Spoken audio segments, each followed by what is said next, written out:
చాలా మందికి 2 ఇళ్ళు ఉన్నాయి. 5 ఇళ్ళు ఓట్లు చేపించుకుంటారు. ఎందుకు చేపించుకుంటారు? వాళ్ళు సొంత ఇల్లు ఉంది. సొంత ఇల్లు ఉన్నా కానీ వాళ్ళకి ఇక్కడ డబ్బులు పెట్టుకోవచ్చు. వాళ్ళు క్వశ్చన్ చేస్తారు ఎందుకు చేపించుకోవాలి, ఇంకా మనం ఇళ్ళలోకి పోలేదు కానీ. ఇళ్ళలోకి పోలేదు కాబట్టి మనం ఓట్ ట్రాన్స్ఫర్ చేసుకుంటాం. ఎందుకంటే మనం ఓటుకి వెళ్ళిందనుకో మనం ఆఫీసర్ని కట్టుకోవాలి. ఇంకోటి ఇక్కడ ఆఫీసర్ ఎవరైతే మీ సేవ వాళ్ళు ఉన్నారో వాళ్ళు మన గురించి వాళ్ళ మీ సేవ పని చేయించుకొని వచ్చి మనం పని చేస్తున్నాం. ఎక్కడ మీరు ఏ మీ సేవకి వెళ్ళినా కానీ ఫీజు తీసుకుంటారు. 45 రూపీస్ ఫీజు తీసుకుంటారు. మీరు ఇక్కడికి వచ్చి మనం చేసిన మీరు ఏ గవర్నమెంట్కి 45 రూపీస్ ఫీజు కట్టాలి. ఏ మీ సేవకి వెళ్ళినా కానీ మీకు 100 రూపీస్ ఛార్జ్ చేస్తారు. ఇది ఎక్స్ట్రా ఏం సరుకులు కావాలి. అవన్నీ కావాలంటే మన ఓటు ఇక్కడ ఉండాలి. ఇప్పుడు మన ఓటు ఇక్కడ ఉంటే వాళ్ళు మాట్లాడారు, లేకపోతే వినరు. 5 సంవత్సరాల తర్వాత ఎమ్మెల్యే కేసు అప్పటిదాకా వాళ్ళకి రారు.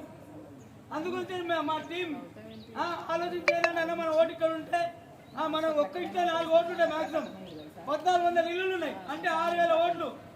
4500కి ఒక కార్పొరేటర్ గెలవచ్చు. అట్లా ఏ ఎమ్మెల్యే అయినా మనం మాట్లాడతాడు. కాబట్టి మనం ఇక్కడ ఓటు ట్రాన్స్ఫర్ చేస్తున్నాం. అంతేగాని మా ఆశ ఏం లేదు. మేము కూడా కిరాయిలు కట్టుకోలేకపోతున్నాం.